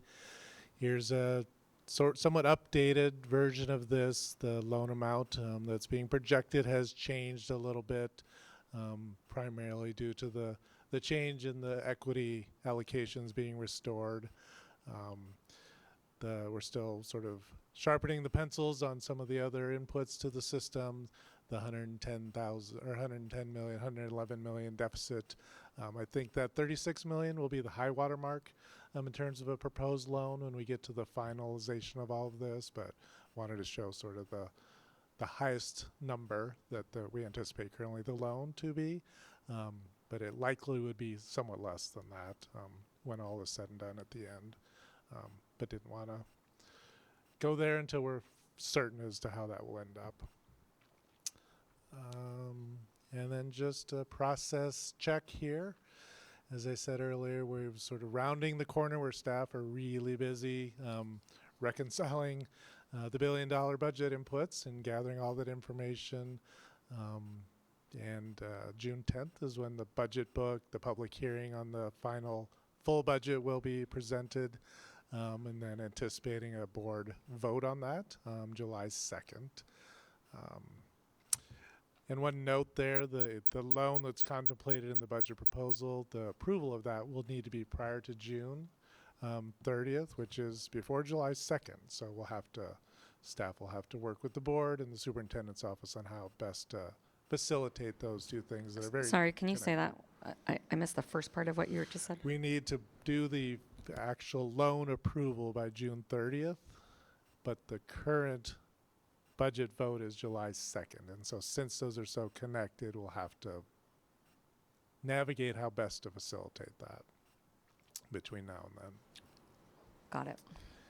And then Dr. Jones alluded to he was going to talk about some of the future considerations in the fiscal stabilization plan.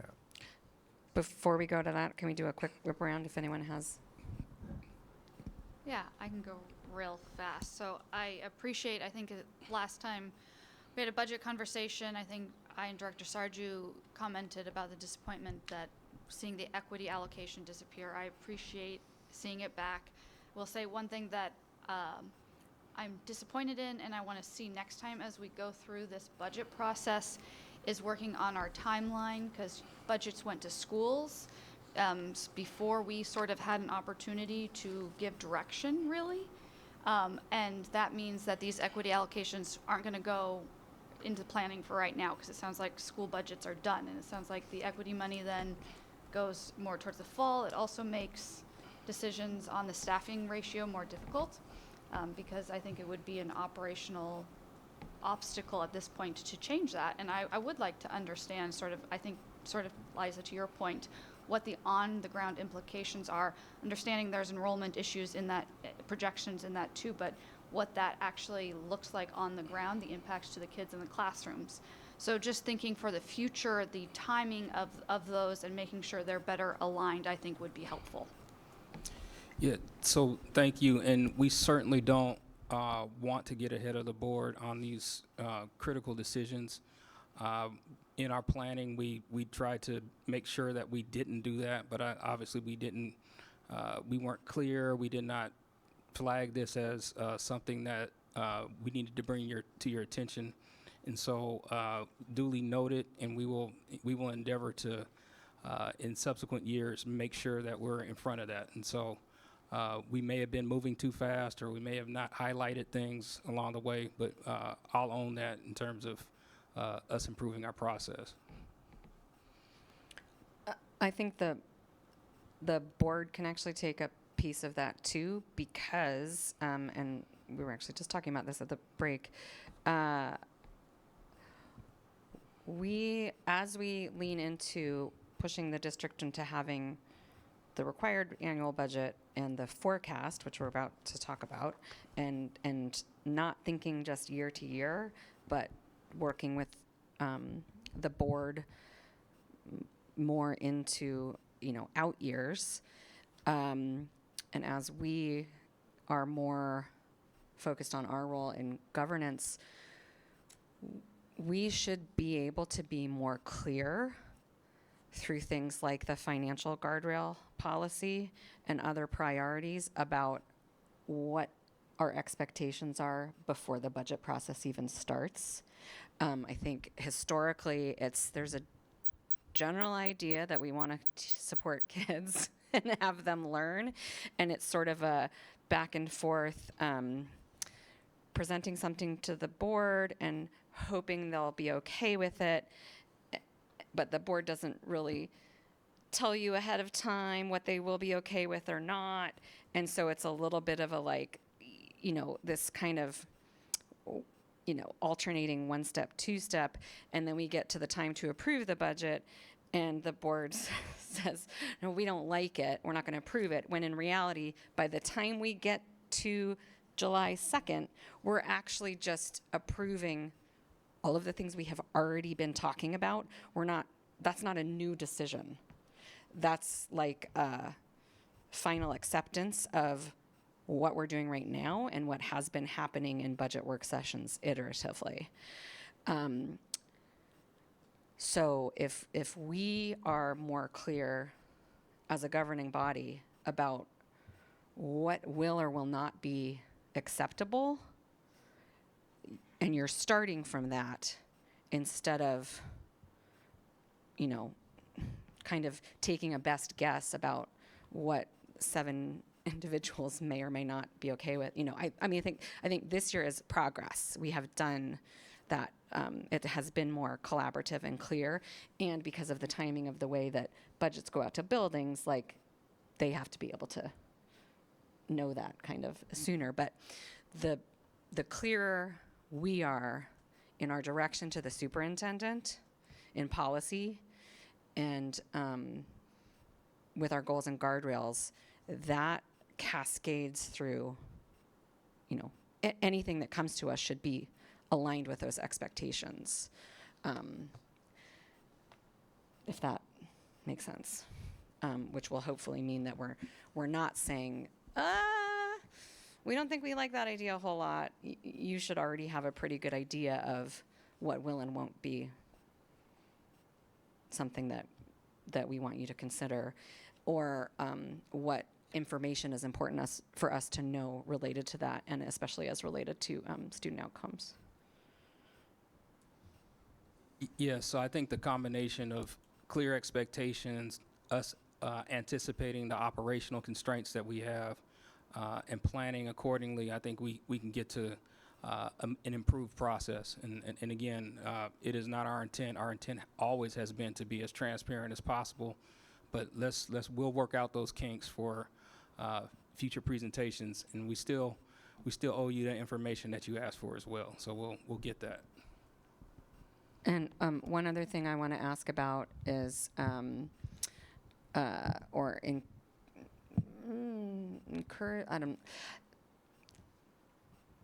having staff in place to the best of our ability along the most updated projections on day one for students with and without disabilities is critical.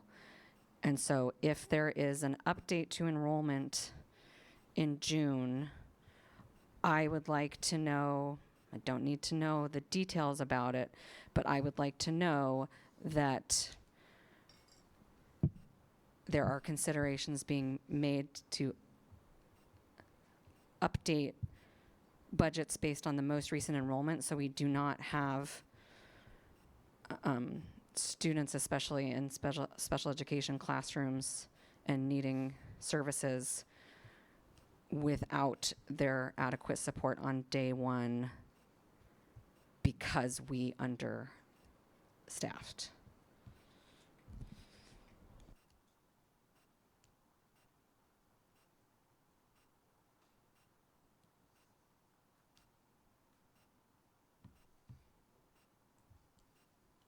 Received. Got you. Yes, absolutely. So as we pull the shutters down on all the kind of the operational pieces of the budget, you know, Dr. Beltman showed the dates of June 10th and July 2nd, where you all are formally voting on that. We are essentially moving from 24-25 planning now into 25-26 planning. For 23-24, you can leave that slide up. For 23-24, we closed a $131 million gap. In our planning, for 24-25, we will have closed a $104 to $111 million gap. That's about $235 million in 2 years. And this has been, I'm proud of the work that we were able to do. And part of this is what we are doing now is we are attacking the structural deficit.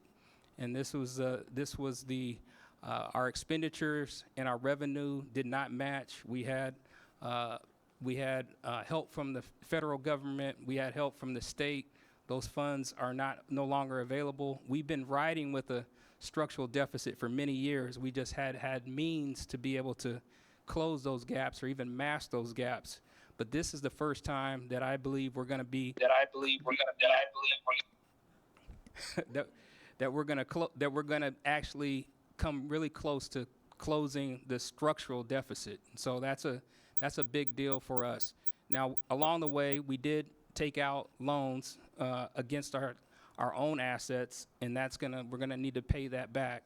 But those were some of the creative, if you will, ways that we got to the point where we're moving now into 25-26 planning. And so to that end, next slide, please.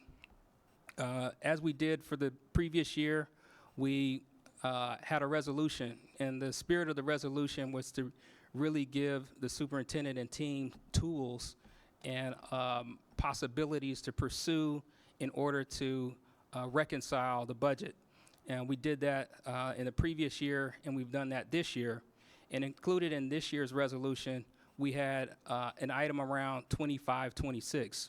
And 25-26, we've talked about school consolidations to be implemented in 25-26, grade level reorganizations, program adjustments. And so as it's articulated in the resolution, we will be bringing you a plan for a system of well-resourced schools on May 8th. That system of well-resourced schools will have this first bullet in here around school consolidations and an aspect of grade level reorganization. So what we'll be looking for is your affirmation to keep moving in that direction or go another direction. But the team has been doing heavy planning around being ready to present a comprehensive plan come May 8th. And so I want to be really clear about what we're doing. I want to be clear about what we're asking the board to do, and the board will give us, I'm asking for very clear direction to keep pursuing that direction or go in a different way, because it's going to take a heavy lift to do these things. And so what it looks like, next slide, please. When we talk about a well-resourced school, we're talking about these are 8 of the key elements to a well-resourced school. We'd like to have a system of these where every school has multiple teachers per grade level. Now, this is the elementary level. Full-time support staff, an inclusive learning environment for every student, social and emotional learning supports, art and music PE teachers, stable operational budgets, safe and healthy, beautiful schools and grounds, and connection to the community, amongst other things.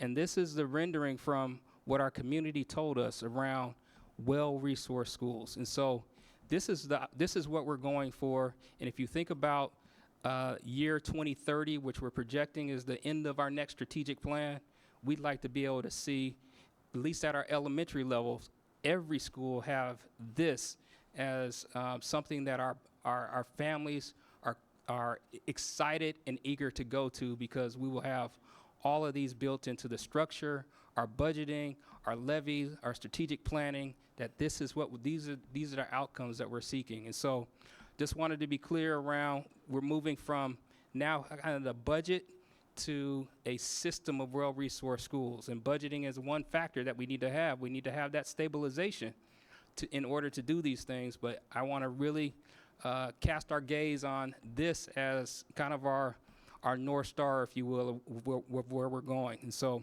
wanted to be clear in my signaling around what planning that we're doing. And with that said, I think that's going to bring us to a close of at least budget session number 7. And this, we'll start talking about this in a different context around what are we actually trying to do to become a well-resourced school. And there are many factors that go into this. So I'll stop right there, and I want to thank Dr. Buttleman for getting us through the budgeting process for 24-25. I know we're not done yet. We have a couple questions that we need to be responsive to. We're going to take a look at our process so that we don't surprise board members with things that are already in flight. We'll work on that in the spirit of continuous improvement, and that's where we are. So thank you for your attention on this, and we're moving forward. Thank you. Director Top. Echo Dr. Jones. Thank you to Dr. Buttleman. This is not easy. This is complicated, and everything is, there are no easy decisions, and everything is felt more harshly because there's no cushion room. So thank you.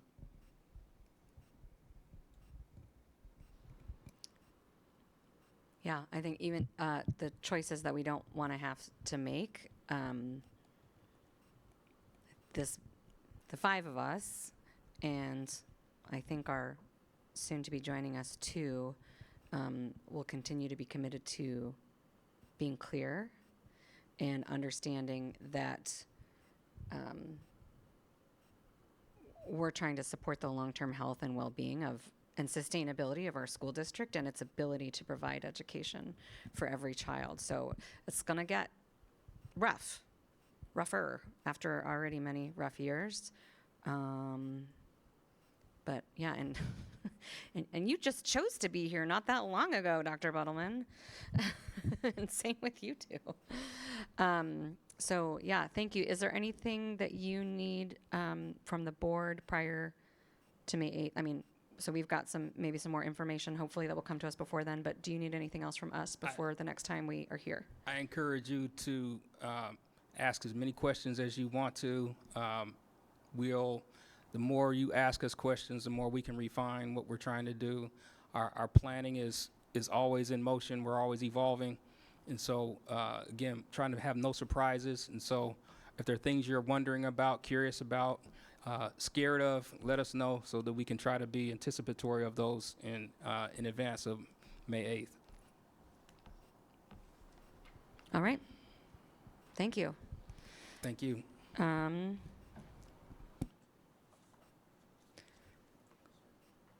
Few quick things to do back at the dais.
Okay, team.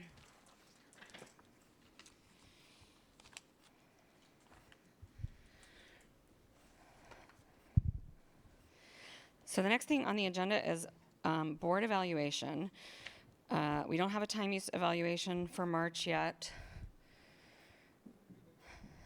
What? Well, I think I didn't assign anybody. So here's actually, so we don't have that evaluation for March. I can do it for March for us to have in our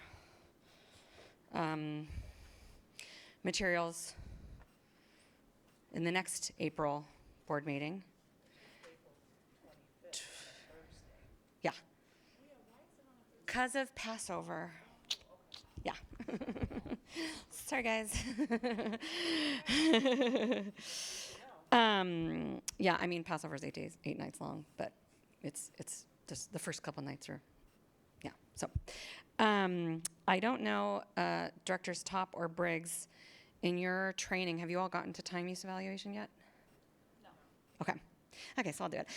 So here's what I would like to propose that we do with this board evaluation piece. We had begun at some point doing the time use evaluation is just one little piece of the overall board evaluation, and I am trying to make myself and us stick to our commitment of doing regular self-evaluations. And so in our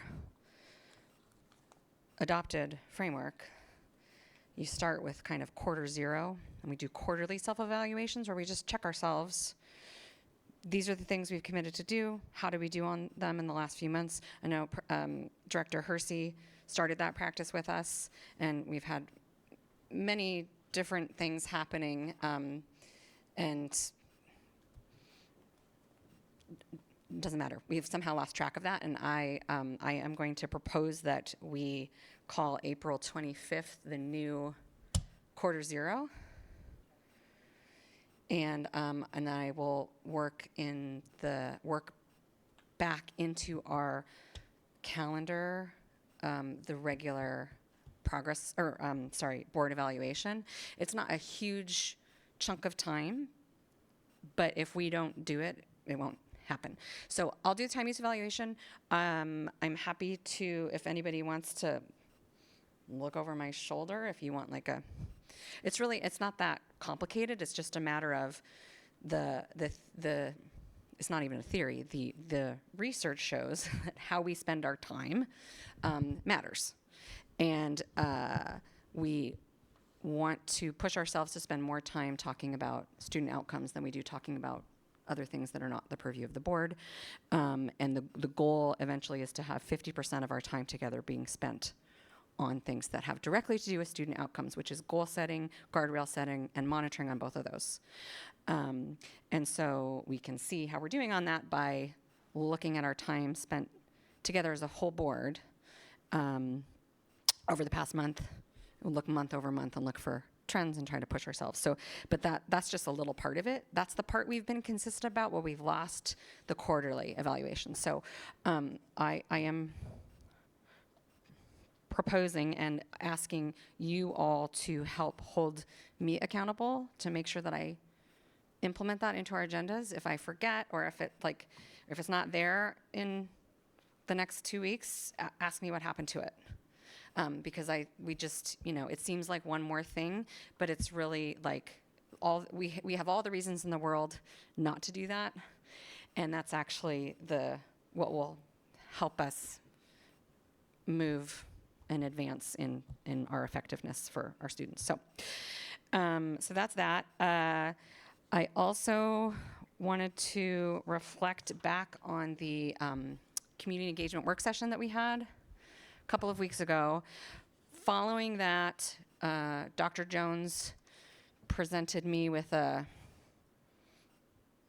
kind of a summary of, based on what we said, what was heard, and so I want to reflect back to you all and see that we're still aligned and should still keep going.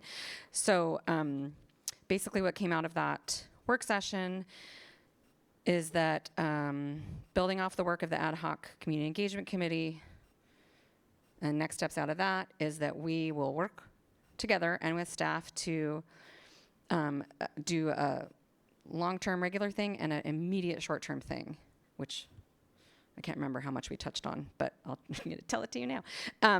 So the long term, we want to calendar community engagement events for 24-25, determine what the purpose of those events will be, not just we're doing engagement, but very specifically Board 2A engagement with community.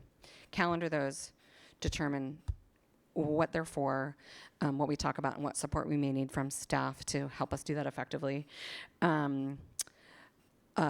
Align our engagement with engagement of the superintendent and staff on customer and stakeholder events that we want to either be present at as a community member and supporter, or hey, the superintendent's asking you about this, and the board wants to also hear about this. Just get some coalescing iteration. There you go. And then we want to revise and produce the one-pagers, which that will be a staff task. And then revise and adopt, well, not revise because we don't have one, but that policy on board engagement. And so is there anything, does that capture it? I mean, I have more notes with other things, but I want to make sure that before we say, yep, let's keep doing that, and staff moves to support us, that make sure that we all have a shared understanding. Yeah, Director Top. I think so. I think the short-term stuff, is that where the goals are going? Okay, just making sure I understood that. Thank you.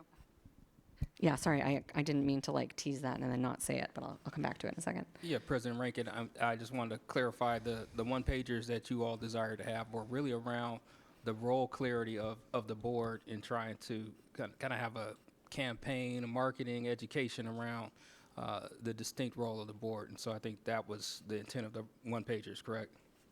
Well, and that's also content that was produced by the Ad Hoc Community Engagement Committee. So that's not a new project. That's a material that has been produced that now needs to be ready to be forward-facing.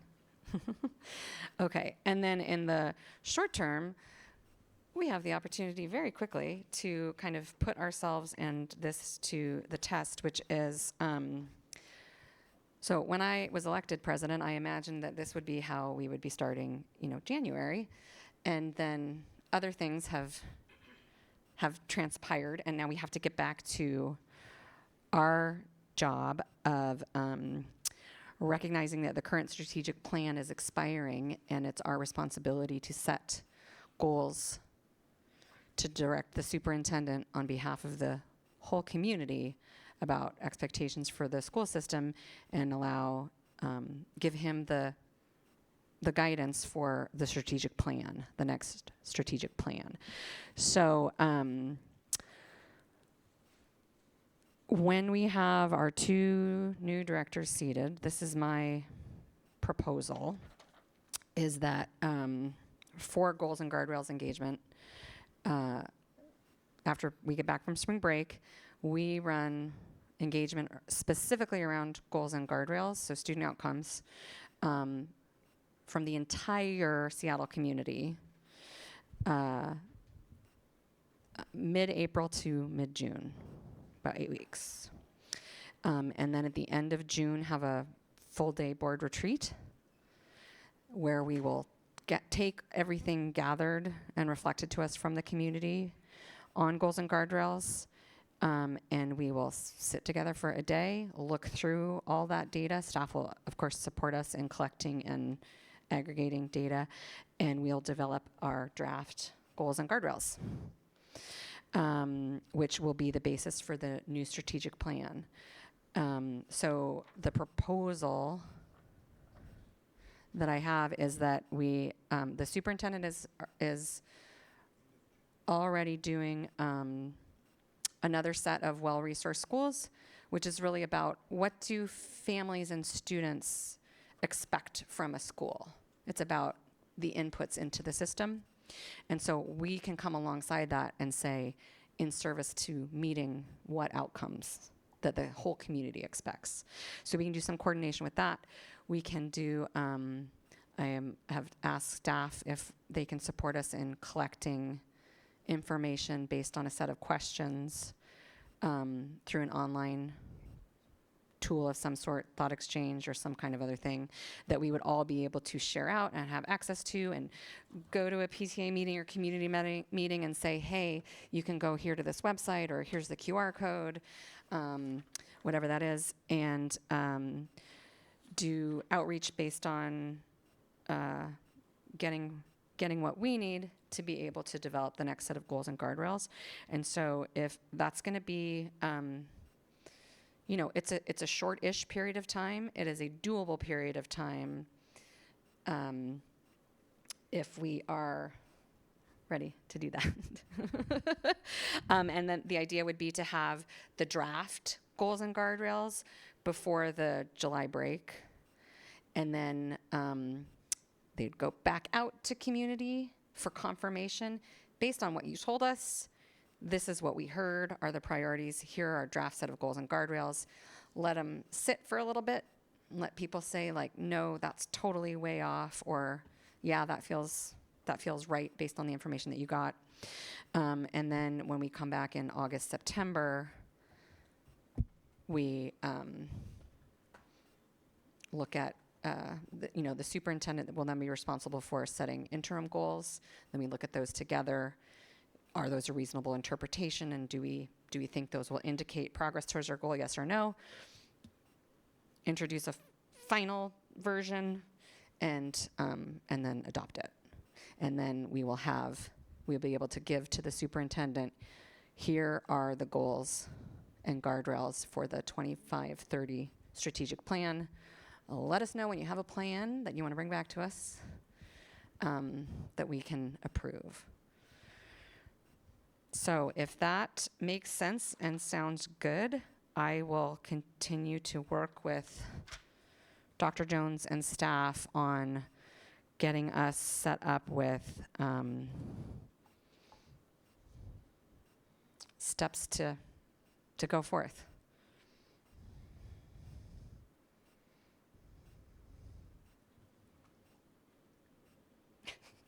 What's up? Process question, but I can ask. It mainly is, so the strategic plan, does it align with the interim goals then? Is that the, of? Oh, sorry. Yeah, so we have our top line goals. Yeah. And then the interim goals are measures that And so the superintendent sets. Sort of, the interim goals and the strategic plan are aligned then? Yeah, got it. Yeah, so the strategic plan would be basically the superintendent's description to us and direction to staff about, all right, folks, what are we going to do? What do we think we need to do to make progress on these goals?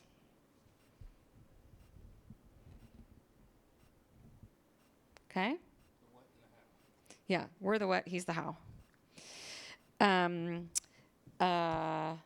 Yeah, I think that's mostly it. Legislative session has ended. I said I would give an update. I'll send, if I send you something, can you attach it to this meeting, or is that like, that ship has sailed? No, Ellie is saying no. Okay. I pulled together a bunch of links to give background into, well, links of stories from around the state about, smaller districts, but some same size problems with structural underfunding, and what we all should be thinking about and organizing towards together for the next legislative session that I wanted to share. And I also pulled together some background information on just how we got here as a state, and McCleary and some other things. Because basically the report from the state legislative session is we made some progress on some of the things that we advocated for, and it was a supplemental year, and we're it's time to start thinking about 2025. So what would be the best way to, I guess, could I just put those in information items for the next board meeting? Okay. Does anybody else have liaison or community? Director Top. Next community meeting that everyone is invited to, April 13th, 10:30 a.m. at Delridge Library. Thank you. Anything else for the good of the order? All right.